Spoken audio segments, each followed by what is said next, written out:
મિત્રો, થોડાક ટાઈમ પહેલાં જો તમને યાદ હોય તો ગુજરાતના કલાકારોને વિધાનસભાની અંદર સન્માન કરવા માટે લઈ ગયા હતા.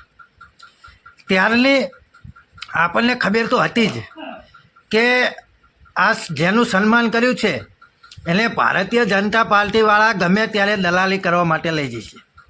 તો ગઈકાલે સ્ટેજ ઉપરથી બોલ્યા કે અમે દલાલી કરશું પરંતુ ગદ્દારી નહીં કરવી.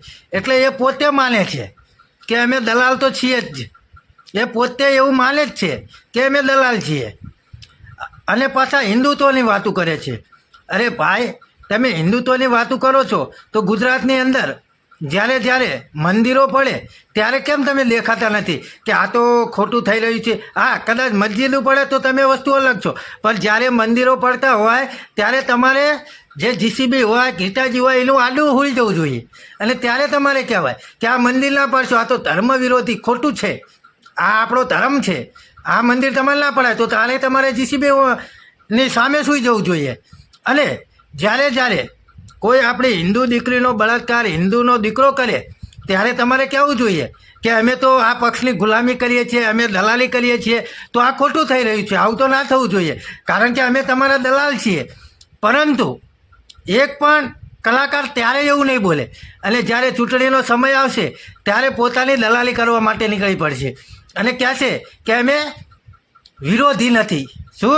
ધર્મ વિરોધી નથી, દેશ વિરોધી નથી. હવે ખરેખર વિસાવદર, જુનાગઢ અને ભેસાણની પબ્લિકને સમજવાની જરૂર છે કે ખરેખર આપણે કેવા નેતાની જરૂર છે, જે ખેડૂતોના પ્રશ્નને વાચા આપે એવા નેતાની જરૂર છે, જે ગરીબ મધ્ય વર્ગના લોકોના હક અને અધિકાર માટે લડે એવા નેતાઓની જરૂર છે, ના કે આવા કલાકારોની જે માત્ર ને માત્ર દલાલી કરવા માટે સ્ટેજ ઉપર ચડી જાય છે. કારણ કે એ આગળ પહેલાં જ કહી દે છે કે અમે દલાલ છીએ, દલાલી કરવી અમને પસંદ છે. લોકો ભલે અમને દલાલ કહેતા હોય, કારણ કે એ આગળ પહેલાં સ્વીકારી જ લે છે કે અમે દલાલ છીએ. તો જે આપણા માટે લડે એને જ આપણે આગળ કરવાનો છે. તો જ ખેડૂતનું ભલું થશે.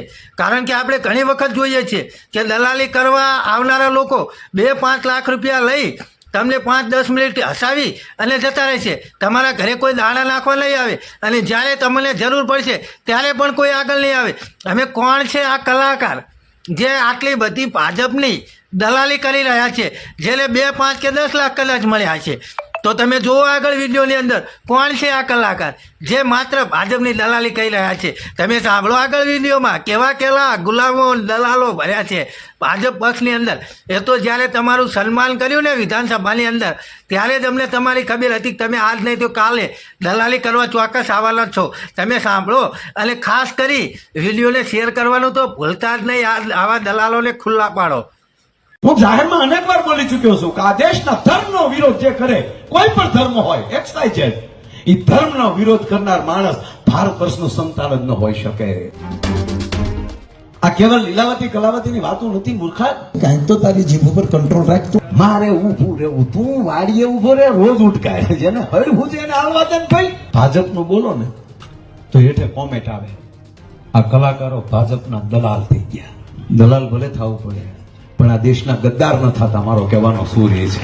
એમાં તમારે જે ઉમેદવાર આવ્યો ને એ કઈ પહેલી વાર નથી આવ્યો, તો તમે એની હાથ મંડાણા. એમ આને તે કૂતરું લબડકું મારી જવું જોઈએ, બીજું કઈ ન થવું જોઈએ. આ ધ્યાન રાખજો. એ કે આખી જિંદગી તલવારી લીધી ને છેલ્લે હું હાથમાં આવવાના લેવા મારે નથી આવ્યો, તો તમે એની હાથ મંડાણા. એ ન્યાલે હારીને જ બિચારો અહીંયા આવ્યો છે. પણ જે ધર્મ વિશે ખરાબ આવવાનો અમારો બીજો કોઈ મુદ્દો નહોતો, કે જે ધર્મને કલંક લાગે એવા શબ્દો જેના વાણીમાં વિવેક ન હોય